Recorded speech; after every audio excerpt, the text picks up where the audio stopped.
সরাসরি কৃষ্ণেন্দুর সঙ্গে কথা বলবো। প্রশ্নটা হচ্ছে এইখানে কৃষ্ণেন্দু, যদি ইয়ার্ডস্টিক ধরে নেওয়া হয় পঙ্কজ বনসালের কাছ থেকে পাওয়া 3টে হার্ড ডিস্কের মধ্যে থাকা ওএমআর শিটকে, তাহলে যোগ্য অযোগ্য আলাদা করা যায়, কিন্তু কোর্ট নিজে সন্দিহান যেগুলোর অথেন্টিসিটি নিয়ে। ফলে তোমার সঙ্গে যারা শিক্ষক শিক্ষিকারা রয়েছেন তারা কি ভাবছেন, কতটা সম্ভাবনা আদৌ তারা দেখছেন?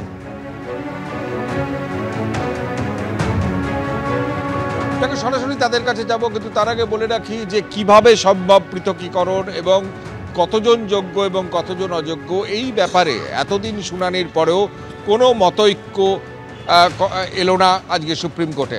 স্বাভাবিকভাবে সঞ্জয় পঙ্কজ বনসালের যে তথ্য সেটা নিয়ে সন্দিহান হয়েছেন প্রধান বিচারপতি, এবং পাশাপাশি যে অরিজিনাল যে ওএমআর সিট না থাকার ফলে যে এত সমস্যা এবং এই সমস্যা যে মানে প্রেক্ষিত, সেটাও আজকে সুপ্রিম কোর্টে হয়েছে। কিন্তু এরপরেও আশাবাদী আপনারা? দেখুন, যদি আশাই না রাখি তাহলে তো আমরা মানে যে আমাদের প্রতি যে অবিচার অন্যায় হচ্ছে সেখানে যদি আমরা সুপ্রিম কোর্টেও সেই আশাটা না রাখতে পারি তাহলে তো কিছু বলার নেই। এবং আমাদের এটাই মানে বক্তব্য যে সত্যের জয় হোক। আমরা জানি আমাদের বিরুদ্ধে কোনো অ্যালিগেশন নেই, সত্যের জয় হোক।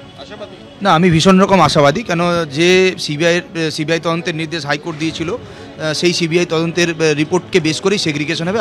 আমরা ভীষণ রকম আশাবাদী।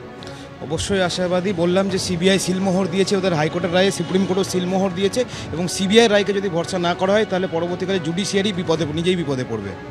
আমরা সম্পূর্ণভাবে আশাবাদী যে বৈধ যারা তারা চাকরিতে পুনর্বহাল থাকবে, কিন্তু ভয় একটাই যে রাজনৈতিক চক্রান্ত কাজ করবে না তো, সেটা যদি হয়ে থাকে। প্রশ্ন যে বৈধ এবং অবৈধ চিহ্নিতকরণ কীভাবে সম্ভব? আশাবাদী?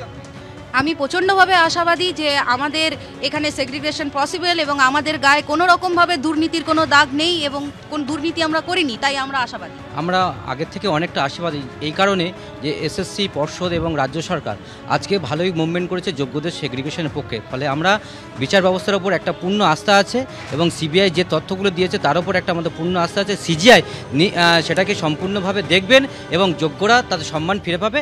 যে নাম্বারের কথা বলা হচ্ছে না, ওরা চাইছে যে তুমি দুর্নীতি তো হয়েছে, আমি বলছি ও চোর, ও বলছে আমি ভালো।